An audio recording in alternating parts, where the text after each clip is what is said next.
Here's your daily Tottenham news delivered by me, Harry Scarfe, football content creator, podcaster, and Spurs season ticket holder. My own Tottenham podcast is called Scarfe Spurs Talk, and it's linked in this video. Please do check that out. But Chris Cowlin, thank you for this opportunity.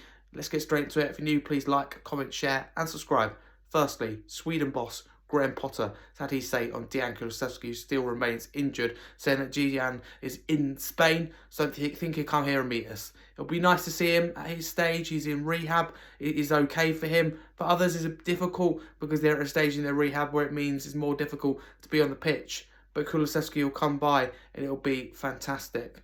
Former Spurs midfielder Danny Murphy's had his say on Tottenham boss Igor Tudor and also the Forest defeat, which was 3-0 defeat at home, by the way, in the Premier League as a whole. Danny Murphy said, I think it's impossible for him to stay. I really do. It's really difficult for the players to stay in this environment that's so deflated and so toxic. The only way you can change is either by winning games, which they're not going to do, or change the manager, which is what the fans want. If they keep him in charge, it's 5 league games without a win. A new guy comes in, gets 1 win and can turn it around quickly. It's a risk worth taking, and I think they'll take it. The players really don't look like they're at it. They've had a couple of decent performances this week, and maybe people thought the corner had been turned, but confidence was low again after they conceded. He made 2 changes at half-time, and it didn't make them any better. If anything, they got worse as the second half went on.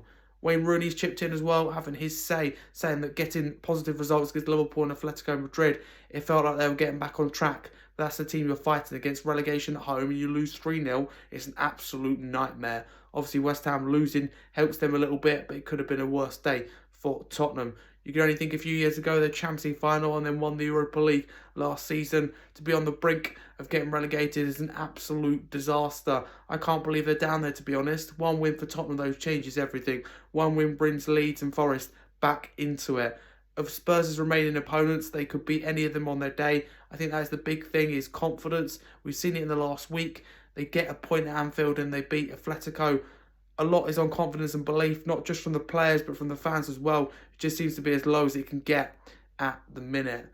There we go. Vicario has had surgery following that defeat to Forest as expected. And last but not least, Italian journalist Fabrizio Romano has reported that Spurs had a gentleman's agreement in place with Romero that if a top Spanish club approach with a good price, they will consider a departure. However, this was when Daniel Levy was at the club, and he is no longer at the club. Nothing now is on paper, so there is no release clause. There we go, it'll be music to the ears, I'm sure, of Spurs fans. But there is your daily Tottenham news. If you want to hear more from me, check out my Tottenham podcast, Scarfe Spurs Talk, links in this video. Chris, thanks for this opportunity. Please support Chris Callan and his channel.